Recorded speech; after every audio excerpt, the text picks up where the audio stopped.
태어났지만 태어나지 않은 아이들이 있습니다. 바로 출생신고가 되지 않은 아이들인데요. 한부모 가족 중 미혼부의 자녀들은 출생신고를 하는데 큰 어려움을 겪고 있다고 합니다. 이름, 주민등록번호, 의료보험 등 태어났다면 누릴 수 있는 것들로부터 배제된 삶, 상상이 되십니까? 오늘 인터뷰 시간에서는 내일 한부모 가족의 날을 앞두고 한국 싱글데디 가정지원협회 아빠의 품에 김지환 대표 연결해서 얘기 나눠보겠습니다. 대표님 안녕하십니까? 네, 안녕하세요. 김지환입니다. 먼저 아빠의 품이 어떤 단체고 어떤 활동을 하고 있는지 소개를 좀 해주시면 어떨까요? 네. 지금 한부모 가정의 자녀분들을 도와주고 있는 일을 하고 있고요. 그 중에서도 특히 이제 미혼부 자녀의 출생신고 소송을 도와주는 일을 주로 많이 하고 있습니다. 근데 미혼모라는 말은 많이 들어봤지만 미혼부는 조금 좀 낯설다고 하시는 분들이 있을 것 같거든요. 그러니까 혼인을 하지 않고, 그러니까 혼인신고를 하지 않고 혼자 아이를 키우는 아버지들을 일컫는 겁니까? 네네, 맞습니다. 혼인을 아직 안 한 상태로 이렇게 좀 아이 아버지가 되는 경우들이 좀 있는데요. 네. 이제 그런 아버지들을 얘기를 하고 있고요. 네. 네. 그리고 사실혼 관계에서 이렇게 아이가 태어났거나, 이렇게 연애 중에 태어났거나, 아니면 또 이제 싱글인 상태로 아이를 입양했거나, 하는 경우들이 해당되고 있습니다. 국내에 미혼부가 몇 명 정도 있습니까? 이게 좀 해마다 집계가 좀 많이 틀리고 있는데요. 네. 많을 때는 이제 한 13,000여 가정이고, 적을 때는 한 8,000 가정 정도 이렇게 집계될 때가 있어요. 근데 이게 이제 출생신고가 이미 완료가 돼서, 이제 가족관계 등록상 이제 미혼부 한부모 가정으로 이렇게 등록이 되어 있는 가정의 숫자고요. 아직 출생신고를 하지 못한 가정은 얼마나 있는지 이제 아직 국가에서 파악을 못하고 있는 상태입니다. 근데 지금 말씀하시는 숫자로만 봐도 적지 않다 이런 생각이 드는데요. 네네. 직접 앞장서서 한부모 가정, 그러니까 미혼부를 좀 돕겠다 이렇게 생각하신 계기가 있습니까? 일단 우연한 계기로 이제 제가 이제 제 아이를 출생신고 하려고 이제 좀 애를 쓰던 게 언론에 소개가 됐었고, 그리고 또 이렇게 우여곡절 끝에 긴 시간에 걸쳐서 이제 출생신고가 되고 난 다음에 그 소식이 좀 전해지니까 그 이후로부터 이제 어떻게 방송국을 통하든 다른 기관을 통하든 이렇게 통해서 이렇게 도와달라고 이렇게 찾아오시는 분들이 계속 끊임없이 이어졌었어요. 그러다 보니까 이제 단체까지 만들게 됐고, 그렇게 해서 지금의 활동을 계속 지속하게 됐습니다. 김 대표님도 지금 미혼부잖아요. 네, 그렇습니다. 개인적인 경험을 좀 공유해 주셔도 좋을 것 같은데요. 네. 출생신고를 하기 전에 어떤 게 제일 힘드셨습니까? 일단 미안함이죠. 일단 기본적으로 이제 한부모의 자녀로 커야 된다는 일단 가정 환경을 제공한 거에 대한 미안함이 제일 크고요. 네. 두 번째는 거기다 대고 이제 국적도 없고 주민번호도 없고 기본권도 없고 같은 땅에서 태어난 다른 아이들과는 너무도 차별되고 평등하지 못한 존재로 이렇게 세상을 삶을 시작하게 만든 것 자체가 너무 아이한테 죄스럽고 미안했습니다. 지금 미혼모의 출생신고와 미혼부의 출생신고가 좀 다릅니까? 예, 미혼모 같은 경우는 그냥 이제 산부인과에서 발급한 출생증명서만 있으면 가서 그냥 바로 이제 지자체에서 출생신고가 가능하고요. 네. 만약에 병원 밖에서 태어났을 때는 이제 유전자 검사 결과만 또 있으면은 바로 출생신고가 가능합니다. 네. 반면에 이제 미혼부들 같은 경우는 유전자 검사 결과가 있어도 재판을 통해서만 출생신고가 할 수 있다라는 좀 제한점이 있습니다. 그렇군요. 그게 이유가 왜 그렇습니까? 가족관계등록법 46조 2항을 보면 혼인의 자녀에 대해서는 엄마가 출생신고할 수 있다라는 식으로 명시를 해놨어요. 그러니까 이게 해석 자체가 아빠는 할 수 없다라고 해석이 돼버리는 거예요. 그러다 보니까 미혼부는 혼자서 출생신고를 할 수 없고, 짧게는 3, 4개월, 길게는 1년 이상의 기간이 걸리는 그런 좀 긴 소송 재판 끝에 이제 출생신고를 하게 되는 거죠. 또 그마저도 또 기각률이 꽤 높은 편이어서요. 네. 그래서 또 더 시간이 오래 걸리는 아이들이 많아지고 있습니다. 네.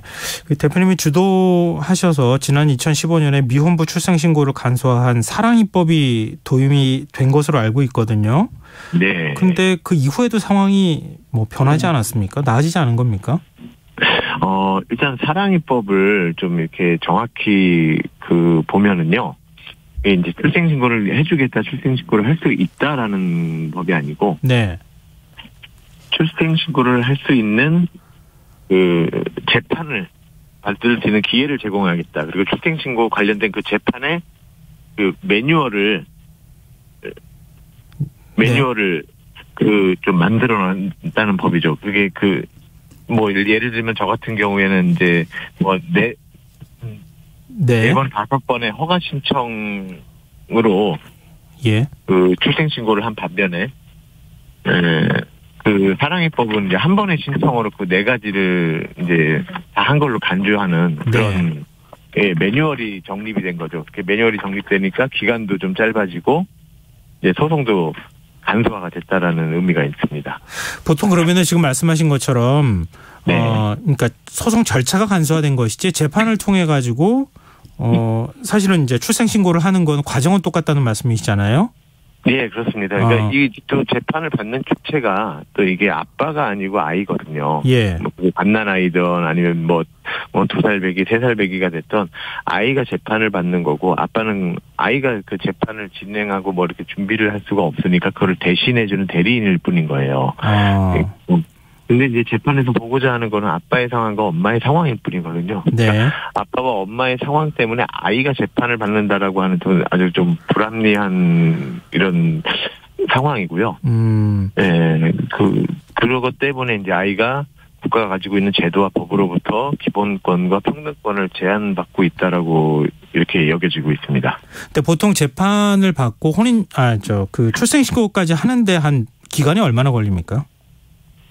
이제 소송 방법에 따라 틀려요. 사랑입법 같은 경우도 이제 지역 가정법원마다 또 기간이 틀려지고 또 어떤 판사님이 맡았느냐에 따라서 기간이 틀려지더라고요. 예. 그래서 되게 경험상 되게 짧았던 곳은 한 3개월이면 됐고요. 예. 길었던 곳은 한 6개월에서 7개월 정도가 걸린 적이 있어요. 똑같은 사랑입법으로 재판을 했는데. 네네. 그리고 반면에 이제 사랑입법을 모든 미혼부의 자녀가 적용을 받는 건 아니고요. 예. 사랑입법을 적용받지 못하는 아이들은 다른 유형의 소송을 하게 되는데 그 소송들은 하나같이 다 1년이 넘게 걸리고 있습니다. 근데 우리 미혼모에 대해서는 사회적 지원이 좀 있잖아요. 예. 충분치는 않지만. 근데 미혼부에 대한 지원은 있습니까? 여보세요? 예. 네네. 근데 끊긴 줄 알았습니다. 예. 미혼모에 대한 지원은 있는데 미혼부에 대한 지원이 좀 있습니까?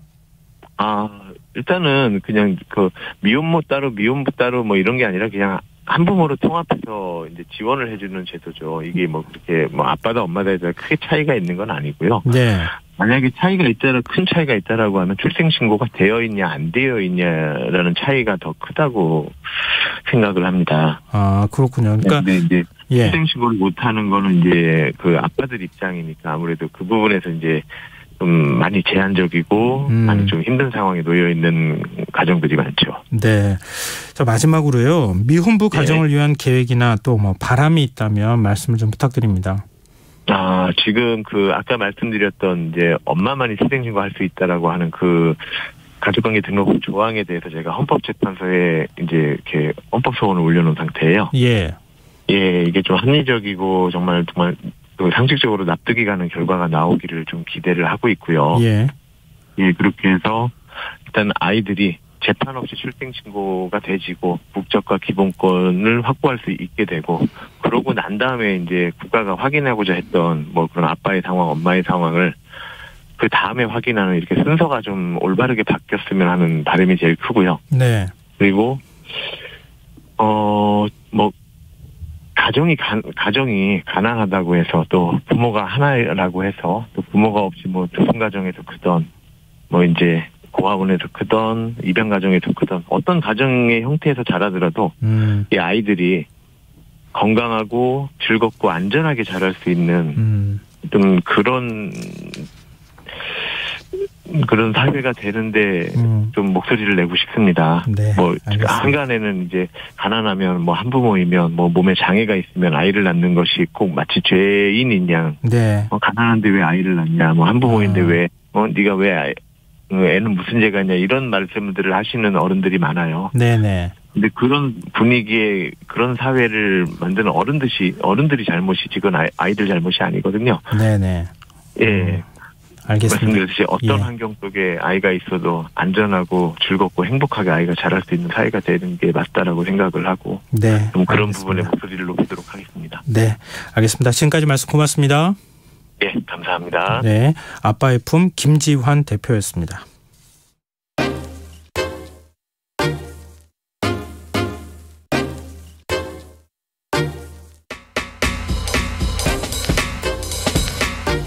바쁜 당신이 알아야 할 모든 것 여기에 있습니다. KBS